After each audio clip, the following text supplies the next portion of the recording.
Hello, I'm your host, Peter Komendowski, and welcome to Surviving Bad, where we explore stories of survival, hope, and inspiration.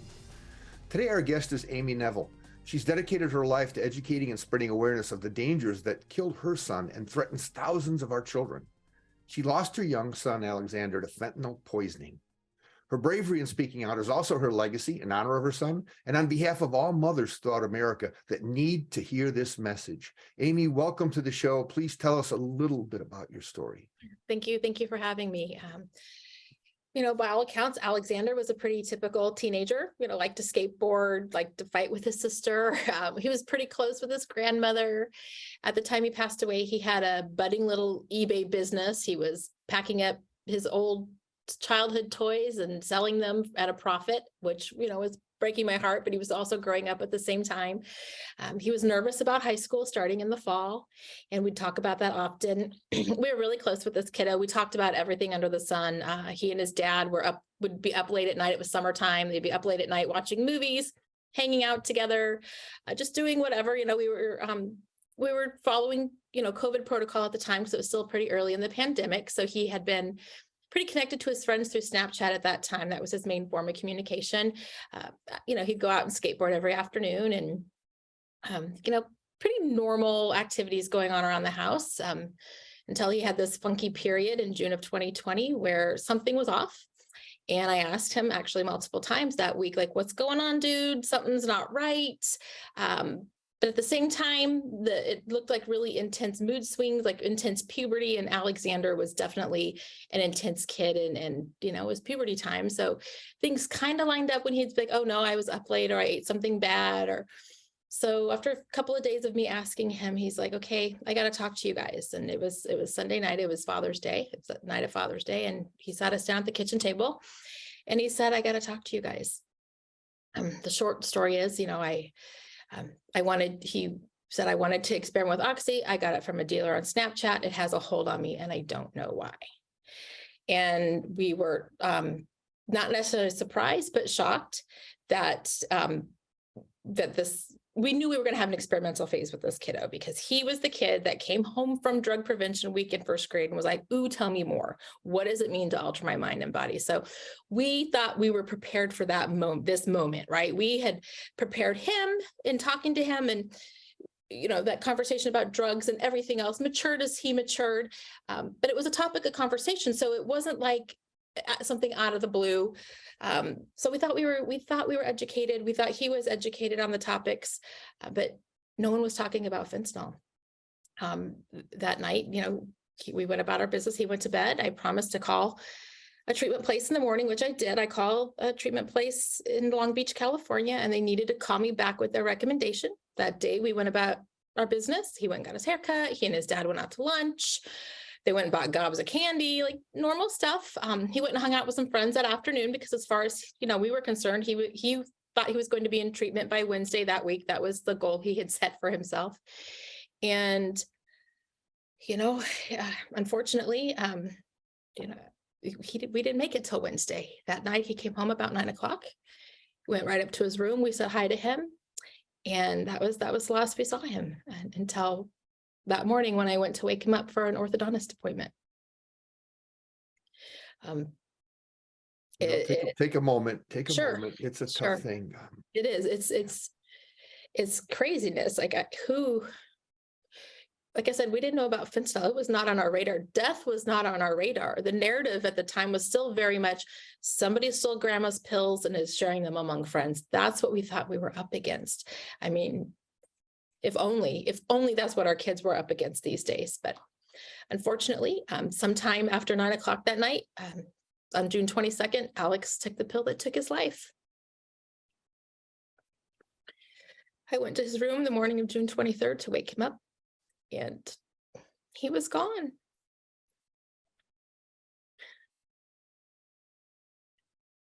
Don't know his exact time of death, we called 911, did all the things. His father administered CPR and until the paramedics came. And, his time of death was 9:59 that morning. And the treatment place called me back literally at 10:03 a.m.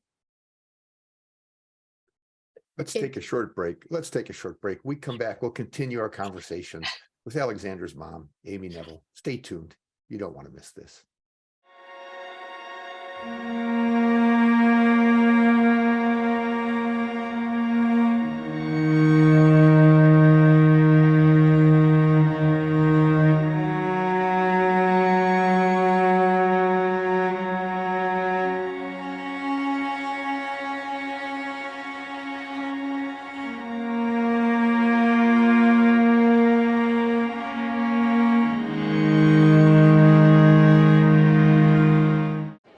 The black truck? Hey, Christina from accounting. Yeah, hi. Hey, I used to date a girl named Christina. Oh, really? Yeah, and then she dumped me for my best friend. You want to see some photos of them that I took? I don't. I thought we talked about this, buddy. Buzz and overshared again? Yeah, Yeah. I'm gonna call a car. that's a smart idea. So yeah, I know, that's why I did it. Hey, you're gonna get back to the top of the mountain. Does that mean I'm gonna get back with Christina? No. Oh. No.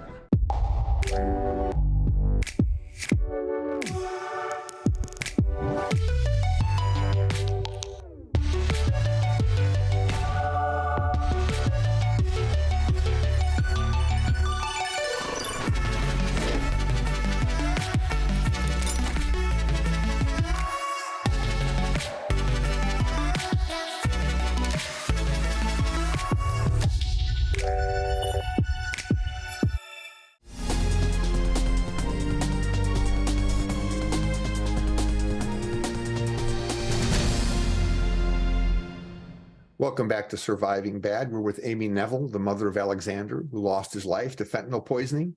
She's sharing her story to help parents like her that were not aware of the dangers of fentanyl and how easily children could have a tragic encounter like her son. Amy, we really appreciate you sharing this, and it's just so frightening that they could go on Snapchat It is. and It is. get these things. Mhm. It is. Social media has definitely changed the drug landscape. It has changed our kids, or their growing up experience just in general. These things that are, dark and scary. Alex was a big chicken. Alex, if something was scary, he wouldn't do it. There was graffiti on a sign near our house once, and that made him nervous, as if suddenly our neighborhood was a bad neighborhood because there was graffiti. I'm like, had to explain to him that doesn't mean anything about our neighborhood, So this dark thing that he would have been scared of under what I would consider normal circumstances from when I was growing up is brought into the light through these social media platforms, and it's Snapchat, it's Instagram. They cross-pollinate each other with these dealers. And then the other thing, since Alex's death, I've been traveling the country, talking to youth, picking their brain, because I really consider them the subject matter experts when it comes to social media, and trying to find out about their experience on these platforms. And it really, social media would like us to believe that bullies and sex traffickers are what we really have to worry about as parents. But that's the tip of the iceberg. And, in talking to these kids, I've learned that these dealers would groom these kids the same way a sexual predator does, any other nefarious actor on these platforms. So, we're all in this mindset, oh, our kid would never do that, but your kid wouldn't ever do that. But by the 8th interaction, your kid might do that, and you just don't know. And it's scary that these people have access to our kids through these platforms. And I've heard what amazes me is that, as a parent, I think sometimes we got desensitized to all these risks, and we let these things into our children's lives. And you're in an extremely unique position where your son recognized it was a problem. Yeah. Oh, the fact that he came to us, it blows my mind. We were so it doesn't surprise me on one hand that he came to us because of the relationship we had. But at 14, to recognize that something's not going right and these things are involved, and I need my parents, I always look back to Alex always complained about us. His biggest complaint was, oh, I overshare with you. And, I took that as a compliment. Overshare with me all you want. I had to learn my boundaries in that sometimes when he'd be telling me about something, maybe a girl problem or a fight with friends, like, okay, am I listening to listen right now? Or am I listening to problem solve with you? Like, I had to learn how to handle those moments, but it was definitely something that I appreciated. Now, it's fascinating to me that and I know it's true across the board, but that a child in their own environment, like graffiti on a sign, would raise a risk factor, but being on social media and getting drugs are not. This Well, is a huge disconnect. their sensibilities are wearing down. They see something enough times. It's just like when we search for something online, and next thing you know, that pair of shoes is following us around for the next 2 weeks until we buy it. So it operates in the same fashion. These dealers operate in the same fashion. These things are glamorized. They make it look fun. And then of course we're an overprescribed society, right? There's a pill for everything. There's drug marketing on TV all day long. And so we're desensitized to that. So these kids think they're getting a legitimate prescription pill. So what's the big deal? And the reality is these are all counterfeits all the time. And the big deal is that they're losing their life at an alarming rate. How much did you know about his friends and their influence on his behavior? Did he share any of that with you? That's a tough one. Alex had just started hanging around with a new group of friends that January. And so he's hanging around with this new group of friends. Pandemic hit, so we haven't really got to know them yet. Like we had all his friends up to that point. We knew their parents. I knew their kids. I was their Cub Scout leader. We were in PTA. We did all the things at the school all the time, and so we were really connected to that the older group of friends. And that was something he mentioned that night. Is like, I thought these things would be fun, but they're not. I really just want to go back to my old friends. And so this new group, I didn't quite know. And Alex would try to, he'd want to go to a friend's house, and we were still, the parents are like, okay, well, I got to talk to their parent. And one time I remember him telling us, oh yeah, well, his dad thinks you guys are nerds because you want to talk to him. I'm like, okay, so we're nerds because we want to talk to his dad. It does, just try to keep us from talking to the parents, because they obviously, they're kind of, growing into their own at that age and want to have their privacy. But at the same time, they don't need 100% privacy all the time. And so we would definitely be in his face about a lot of things, reaching out to those friends, talking to his friends when they would come over to the house, but it was scary because the day that he passed away, about noon, one of his friends texted asking about getting Xanax. And that was horrifying. That was truly horrific. I mean, so that the next day when we were breaking the news to people, I made sure that they understood how he died. Even though we didn't quite understand it at the time, we thought he took a bunch of oxy and died. We didn't understand fentanyl at that point yet. But it was important for me, especially after seeing that text on his phone, that these kids, these friends knew how he died, because I wanted them to understand that they're also at risk. Thank you so much for sharing. After a short break, we'll ask Amy to share more views on social media and that dangerous connection to the dark world of internet drug trafficking. We'll see you all after the break.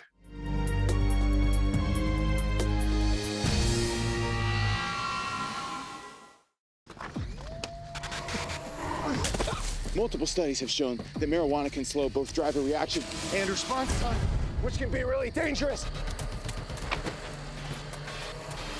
He's here. He's here. Wait. What? I can't drive.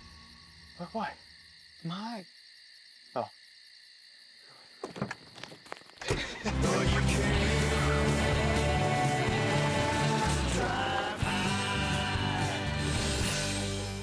Not all internet is priced this good.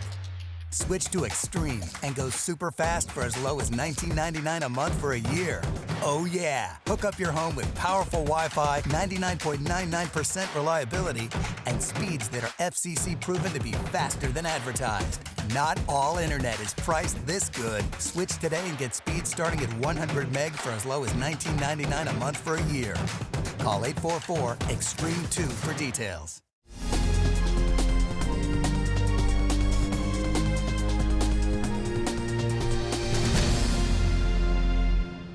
Welcome back. I'm Peter Komendowski, your host, and we're talking with Amy Neville about the risks of fentanyl, what parents need to know, and what she thinks needs to be done to protect our children.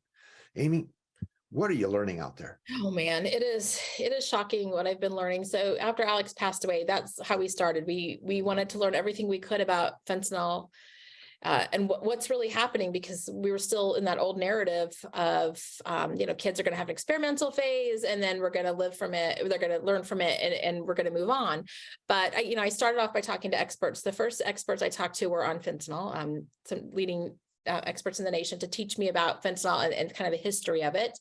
And then from there, I started reaching out to youth and having focus group with youth. And one of the disturbing things that came out of that was their perception of drugs was that, we might experiment, we might get hooked, but in 8 to 10 years, we can get clean and we're going to live our best life. And now we could be a motivational speaker at a high school. And, it took me back to all those different school presentations our kids go to about drugs and anti-drugs and the drug prevention weeks, and what a dangerous message we're sending through those. Yes, it's important to tell the story of the path to addiction and recovery. Absolutely. People need that. I totally understand that. But these teens, especially these younger teens, aren't getting that even the chance to become dealing with substance use disorder. They're being taken out before they even get to that point. And so really think about how we need to scale back and look at how this experimental phase needs to go. We need to stop it before it starts, because it is deadly. But I've talked to so many parents who come back and say, well, I did drugs in high school and look at how I turned out. Okay, but fentanyl wasn't in the drug supply. We really need to address that and get people to start thinking about this differently. I mean, stigma is a huge block still. We're all stuck in the 80s, the 70s, 80s drug war type mentality, and that just doesn't exist anymore. Those things didn't work. Whatever we're doing right now isn't working. So I really believe that education and awareness is our magic bullet, right? I mean, we got to give people the correct information so they can make really good decisions for themselves and their families.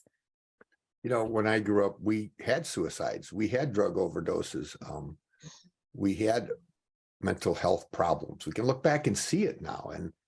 But the fact is, we didn't have media broadcasting all of this stuff and essentially even making it, like you said, heroic. They can be a motivational speaker.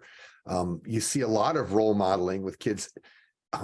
We don't give kids a driver's license when they're too young. We teach them how to handle firearms responsibly.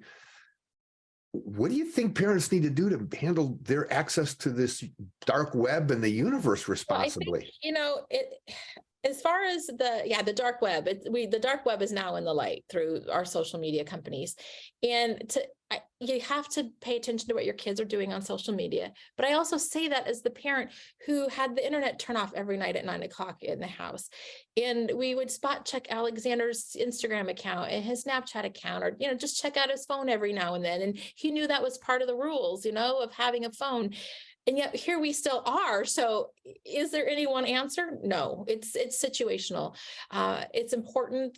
There are third-party softwares out there that can monitor your kids' accounts and, give you any alerts if such something looks strange. However, Snapchat does not allow those to work on their platform. Snapchat did come out with their own parenting center. However, you do now, as a parent, need to have a Snapchat account. You need to connect with your kid on that account.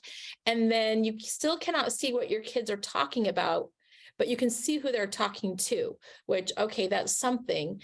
But what if my kid's the perpetrator? What if my kid is bullying somebody or sending messages on there that are inappropriate, and I can't see that? When they're busted or get in trouble for it, who's going to be accountable? I am.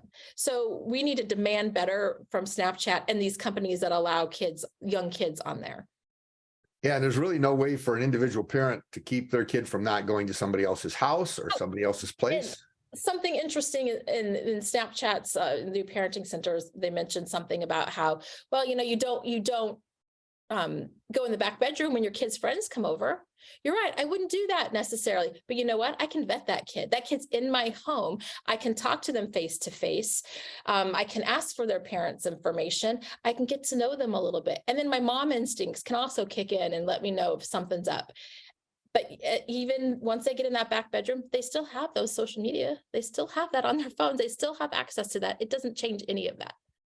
Now, when you found that Snapchat or text about Xanax or Xanax. Xanax. Okay. Yeah. Did you let that other parent know? Gosh, that's a good question. I don't remember. I do not remember. Everything's kind of a blur in those days. I mean, we let them know, we let everybody know, including this child's parent, what happened, what we perceived to have happened to Alex, and that drugs were involved, and that we believe that all of these, everyone who's getting this text, we believe was in the same boat. But I don't remember if I remember specifically talking to that person's dad multiple times. I just don't remember if we talked about that. I Well, imagine we would I'm sure the have. message got across. I'm sure that they learned something from that exchange. Wow, this is just amazing. Well, we're going to take another short break, and when we come back, we'll ask Amy to share some final comments, insights, and inspiration. Stay tuned. You don't want to miss this.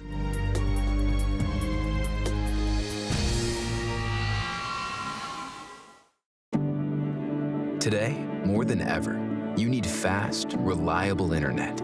At Mediacom, we want you to know you can count on us. Our fiber-powered 100% gigabit technology network was built for the future. We have enormous capacity and power and 99.99% network reliability. So even though these are uncertain times, we're prepared, and you can be certain we'll keep your world connected.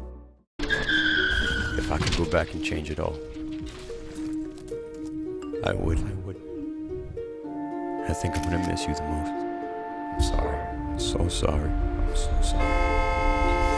Or maybe it's just the little moments. If I could go back and change it all, if I could go back, I would. But I can't.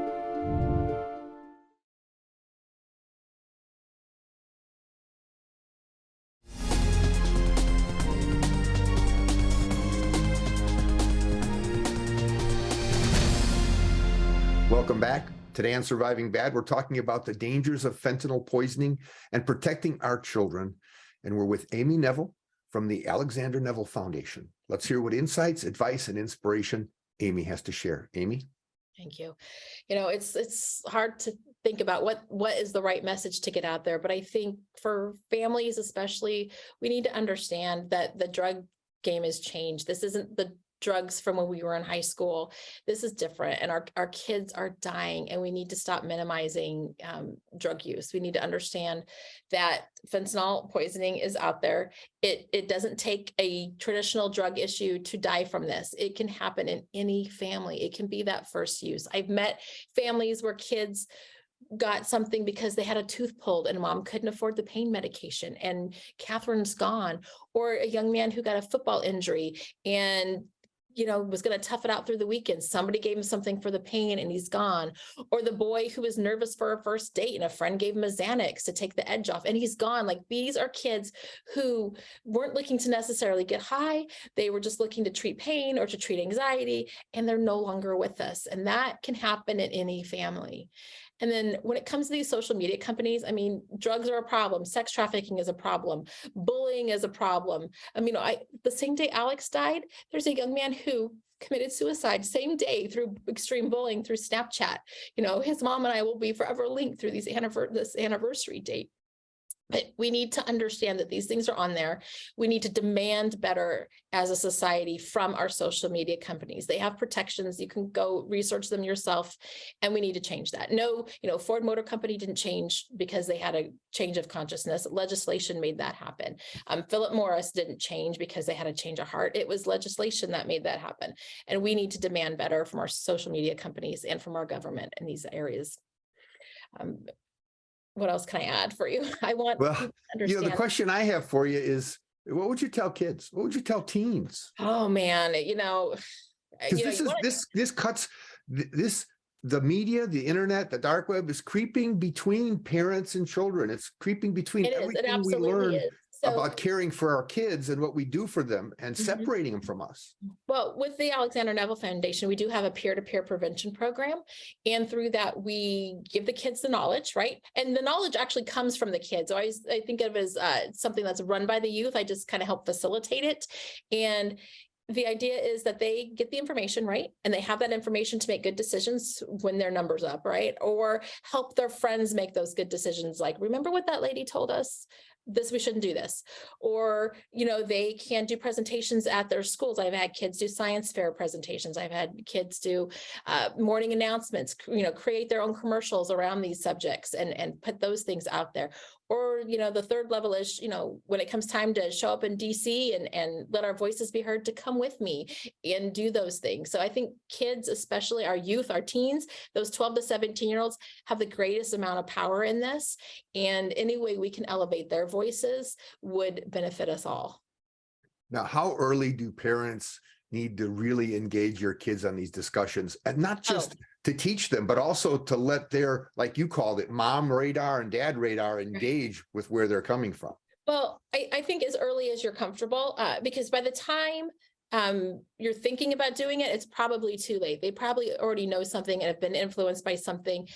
School drug prevention weeks will do things like wear pajamas to dream away drugs. Now we're gamifying something that's a very serious topic. And so when those things come up, even if it's just that drug prevention week early in elementary school, have serious conversations, especially if their school's doing things like wear pajamas or dress like a cowboy to give drugs the boot. Those things make me crazy. We need to take this seriously, and these kids need to understand that it's serious. Now, if you were to be able to go back in time, and if you picked your spot, raising your son, where would you have gone, and what you wouldn't have done anything differently, but what could you have done? Honestly, that I had 24 to 36 hours to learn about fentanyl.